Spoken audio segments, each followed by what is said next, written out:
Hey there, subscribe to my channel, and also press this bell icon so you never miss any new updates, cause whenever we upload new video you will get a notification on your phone.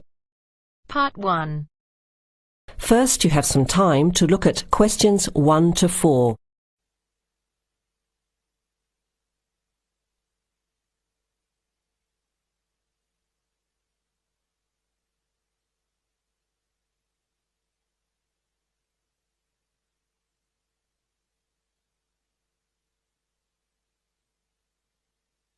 You will hear the recording once only. Listen carefully to the conversation and answer questions 1 to 4. Okay, who's next, please? I think I am. How can I help you? I just came in on flight 372 from Singapore at 11:30 and my luggage hasn't arrived.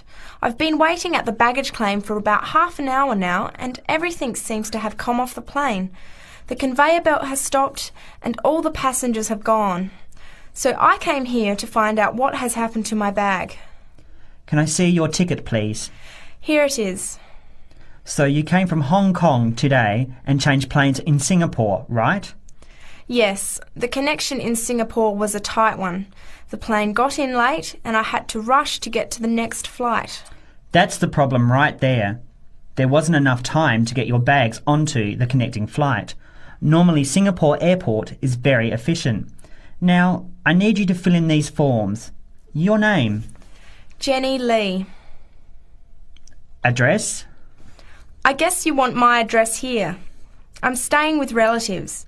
Just a minute, I'll have to look it up. It looks like 583. No, it's 533 East 67th Street in Riverside. Do you have the phone number there? Yes, I do. It's 93014269. So you came in on Qantas flight 392. Do you know the number of the flight out of Hong Kong? Let me see. I think it was Cathay Pacific 900 or something. Oh yes, it says here, CX912. Before you hear the rest of the conversation, you have some time to look at questions 5 to 10.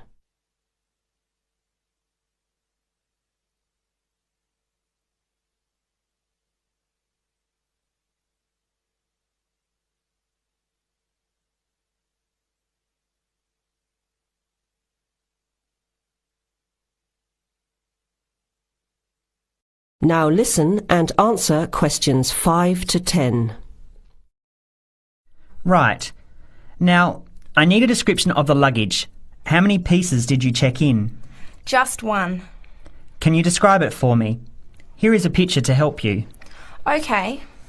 It's a big bag, like this one. Rectangular.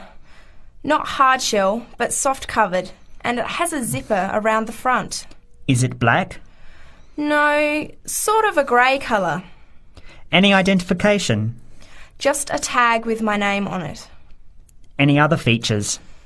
Well, it has wheels and a retractable handle on the end, so you can pull it, as well as the handle in the middle. Okay, that's fine. Now, if your bag missed the connection, I'm sure it'll be put on the next flight. I'll email Singapore as soon as I finish here. The next flight comes in at 17:50.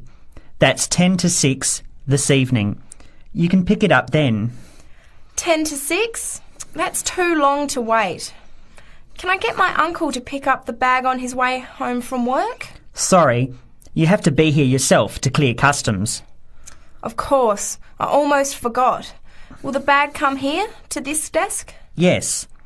You pick it up here, then take it over to the customs area. By the way, don't forget to bring your passport. You will also need to have the key plus your ticket with a baggage claim number on it. Oh, okay. Guess I'll have to come back tomorrow then. It's lucky I packed everything I need for now in my carry-on bag. Yes, that's always a good idea. Be prepared.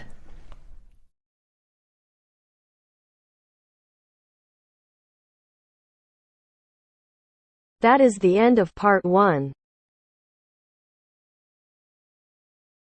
You now have half a minute to check your answers.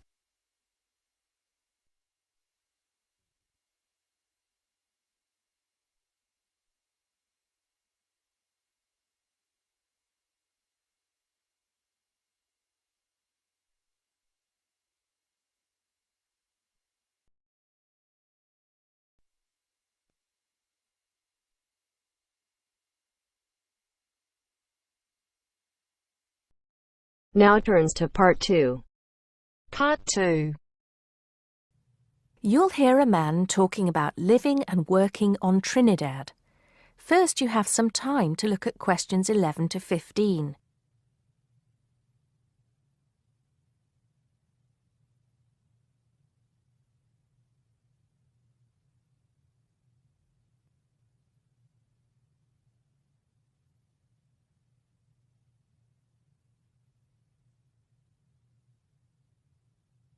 Now listen carefully and answer questions 11 to 15.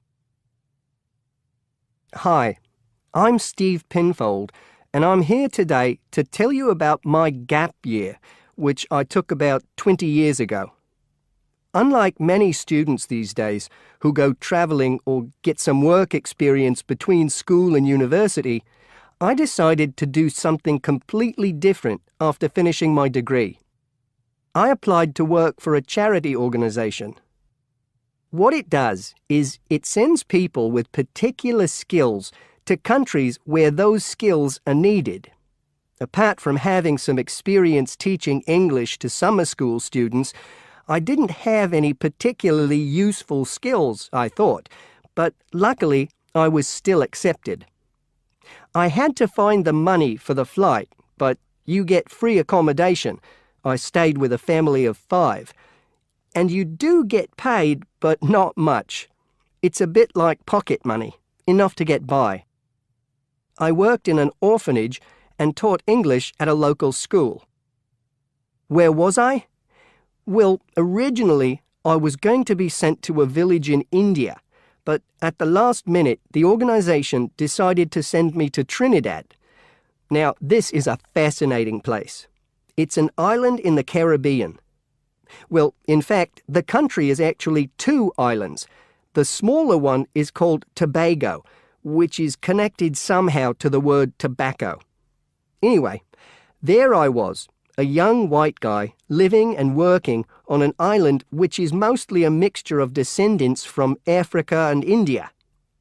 The Africans were originally brought over as slaves, and the Indians came later as indentured workers. That means they agreed to come for a specific time, but many of them stayed. There are also some Trinidadians of Chinese and British origin, though the native inhabitants were basically wiped out by colonialization. I myself felt completely accepted and had the time of my life. The language everyone speaks is English, so there was no problem for me there, but some concepts don't quite translate. They're pure Trinidadian. There's the term liming, for example, which means sitting around watching the world go by. Also, there's the famous carnival, when the whole island is taken up in playing mass.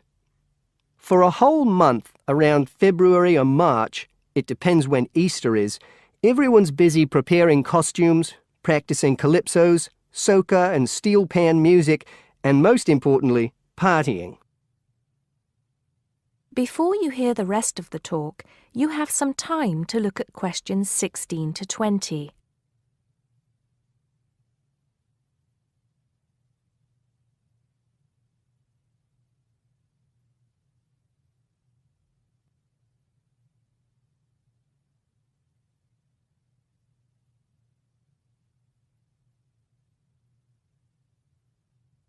Now listen and answer questions 16 to 20. When the actual official carnival starts, it's days of 24-hour dancing in the streets. In Trinidad, it's called whining. You've probably seen this sort of thing on TV, in the more famous carnival in Rio, or even at the Notting Hill Carnival in London. Many people joined bands, each one of which has a theme. For example, the sea or jungle fever, and they have costumes designed and made to go with the theme. These can cost $1,000 for the king and queen of each band. They're incredible. The whole city is a non-stop party zone full of colour and sound. It's serious too. The bands are in competition and the winner gets $1 million. Sorry, I got a bit carried away with those memories. Back to my real job there. The orphanage was called St. Augustine's, and that's also the name of the place where it was, St. Augustine, a town just outside the capital city, Port of Spain. I didn't have any particular job description, just to be with the children and tell stories, sing songs and play games. Oh, and we also went camping in the jungle once. I could tell you a few stories about that particular escapade. Every time I arrived at the gate, kids would come running towards me, shouting, with big smiles on their faces. The younger children seemed fascinated by my blonde hair and loved to touch it as if it was something miraculous. The English teaching I did 2 days a week in a primary school for 6 to 11-year-olds. The kids may have been poor, but they all wore neat and clean uniforms and were so respectful and enthusiastic. I've now been teaching for many years in different countries, and I still think those were the best students I've ever taught. What else did I do while I was there? I swam a lot. Can you imagine what it's like swimming with dolphins and with pelicans diving into the sea right next to you? More seriously, I trained to be a Samaritan. That's someone who listens and supports people who have problems with their lives. Overall, what I took from the experience was a sense of being in another culture, or rather cultures. As humans, we all share many characteristics, but we express ourselves in various ways. In Trinidad, there are lots of different communities and religions, and so many different kinds of festival to see. Hindu, Muslim, Christian, as well as some rather mysterious African traditions. There are quite a few Rastafarians too. Trinidad is, as Americans are fond of saying of their own country, a melting pot, where everybody is greeted warmly. Go and see for yourself. I'm not sure how it's changed since I was there, but I'd love to find out.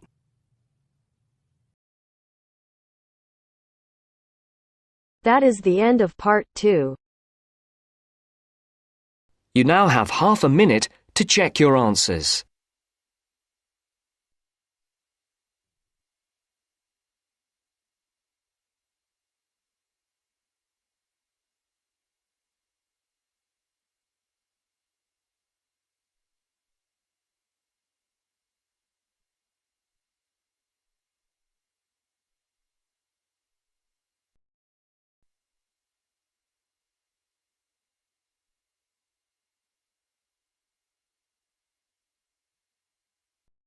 Now turns to part 3. Part 3. You will hear a group of students, Henry, Joe, Nancy, and Gordon, discussing changes to their work experience placement arrangements. First, you have some time to look at questions 21 to 26.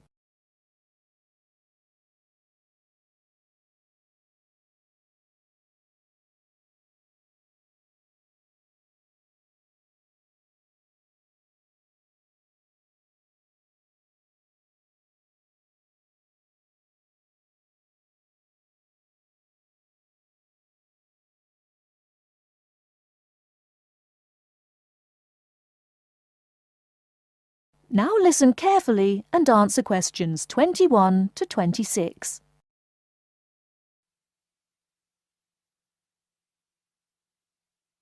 Look, there's the notice that Professor Jones told us he'd be putting up confirming the details of our work experience placements. But I thought that was already arranged.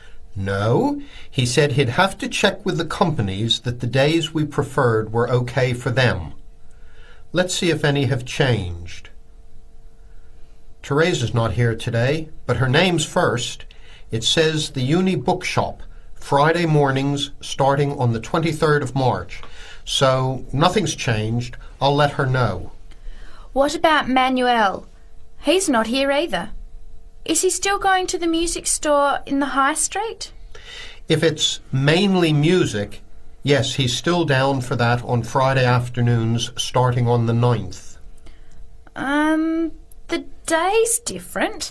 It's changed from Tuesday mornings. But that's okay. I'll tell him. He'll really enjoy listening to music all day. Now, where's my name? Henry. Here it is. I'm going to the beauty shop, and I said I preferred Thursday afternoons. Oh, good, that seems okay. And my start date hasn't changed either. Joe, what day did you opt for? I'm going to Highway Hotels on Monday mornings. Yes, that's okay. And starting on Monday the 12th of March. Oh, has that been changed? Okay, I was scheduled to start the week before. I'll just make a note of that. What about me, Henry? Have I still got the Explore travel service on Wednesday mornings? Just a minute. Where's your name? Let's see. Nancy. Okay, here it is. Explore travel on Wednesdays, yes, but afternoons, and starting date is Wednesday the 14th of March. Has the date changed? No, not the date, just the time, which is fine. I'll get to sleep in. You lazy thing, Nancy. Chris's name is next on the list. Gorgeous Gowns Fashions. What a name. Yes, it sounds good, doesn't it? I'm hoping he'll bring me some free samples. So, has he still got Wednesday mornings? Yes, Wednesday mornings starting on the 14th of March. Okay, I'll tell him when I see him tonight that his arrangements haven't changed. Gordon, what about you? I chose that software company that makes computer games. I can't remember its name, but I asked for Tuesday afternoons. Oh, yes. Here it is. Games to go on Wednesday mornings. There's a note here saying they have their weekly staff meetings on Tuesday afternoons, so that wouldn't be much use to you. That's why they've changed it to Wednesdays, starting on the 21st of March, so you can see their working setup. OK, I'm glad they've changed it. I don't think I'd want to sit through a meeting every week. Before the conversation continues, you have some time to look at questions 27 to 30.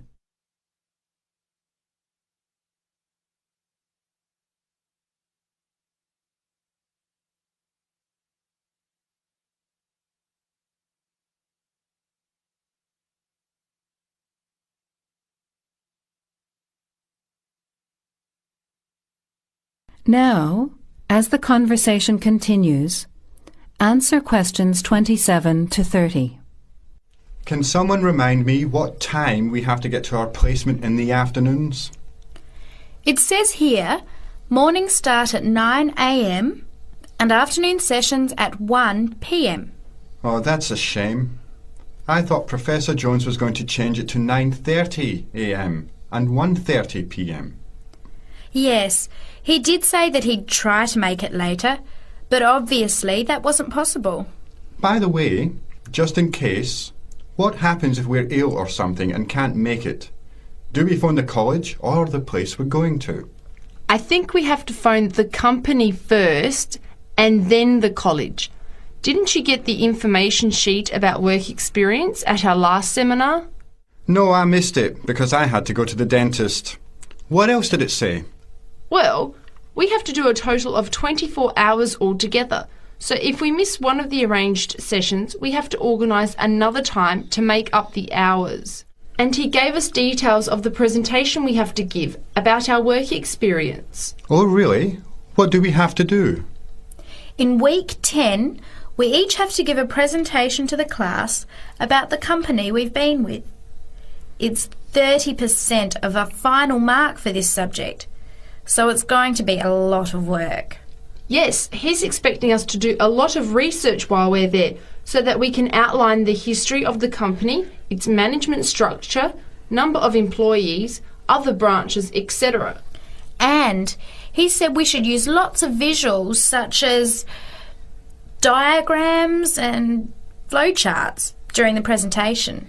Yes, and we should also include what we did each week, the different departments of the company or positions that we observed, and try to relate what we saw to our studies so far.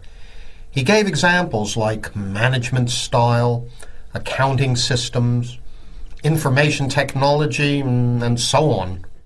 You were right. It sounds like lots of work. That is the end of part 3. You now have half a minute to check your answers.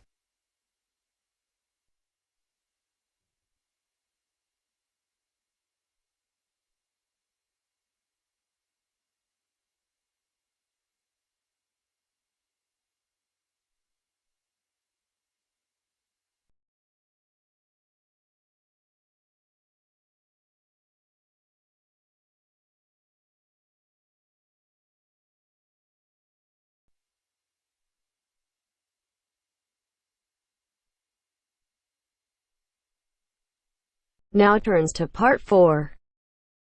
Part 4. You will hear a woman giving a talk at a popular science convention. She is describing research into artificial gills designed to enable humans to breathe underwater. Now you have some time to look at questions 31 to 40.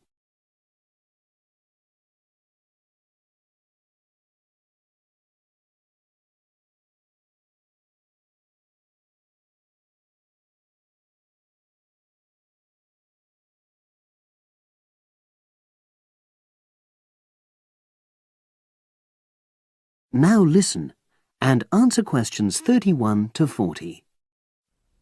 In my talk today, I'll be exploring the idea of artificial gills. I'll start by introducing the concept, giving some background and so forth, and then I'll go on to explain the technological applications, including a short, very simple experiment I conducted. Starting with the background. As everyone knows, all living creatures need oxygen to live. Mammals take in oxygen from the atmosphere by using their lungs, and fishes take oxygen from water by means of their gills, which of course in most fishes are located either side of their head. But human beings have always dreamt of being able to swim underwater like the fishes, breathing without the help of oxygen tanks. I don't know whether any of you have done any scuba diving, but it's a real pain having to use all that equipment. You need special training, and it's generally agreed that tanks are too heavy and big to enable most people to move and work comfortably underwater. So scientists are trying a different tack. Rather than humans carrying an oxygen supply as they go underwater, wouldn't it be possible to extract oxygen in situ? That is, directly from the water while swimming. In the 1960s, the famous underwater explorer Jacques Cousteau, for example, predicted that one day surgery could be used to equip humans with gills. He believed our lungs could be bypassed and we would learn to live underwater just as naturally as we live on land. But of course, most of us would prefer not to go to such extremes. I've been looking at some fairly simple technologies developed to extract oxygen from water, ways to produce a simple, practical artificial gill enabling humans to live and breathe in water without harm. Now, how scientists and inventors went about this was to look at the way different animals handled this. Fairly obviously, they looked at the way fishes breathe, but also how they move down and float up to the surface using inflatable sacs called swim bladders. Scientists also looked at animals without gills, which use bubbles of air underwater, notably beetles. These insects contrive to stay underwater for long periods by breathing from this bubble which they hold under their wing cases.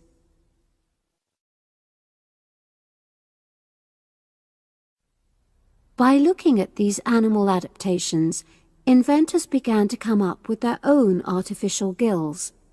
Now, making a crude gill is actually rather easy, more straightforward.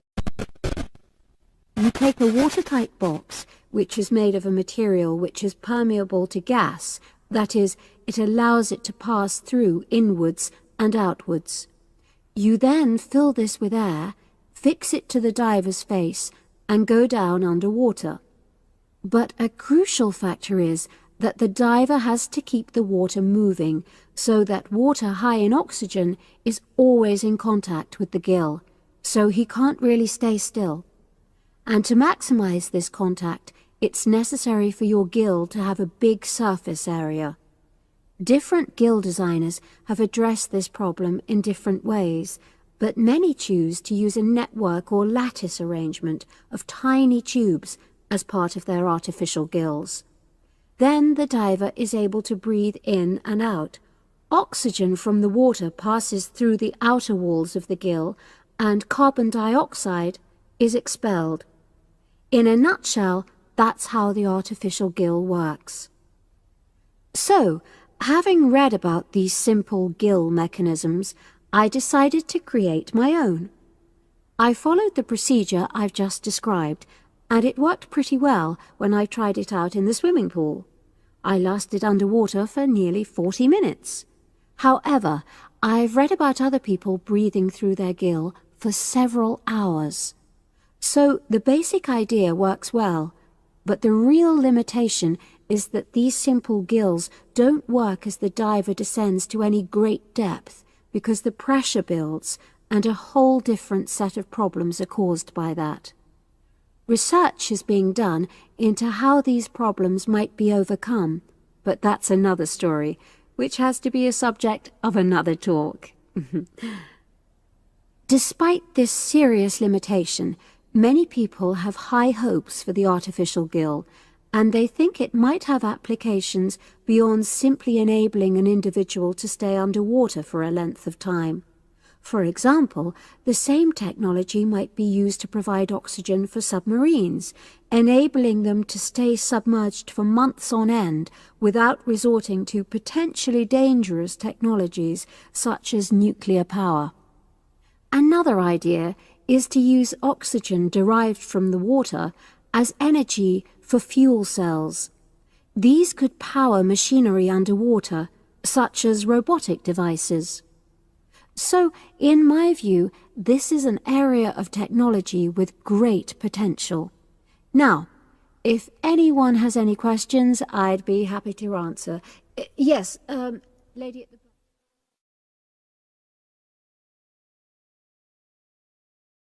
That is the end of part 4. You now have half a minute to check your answers.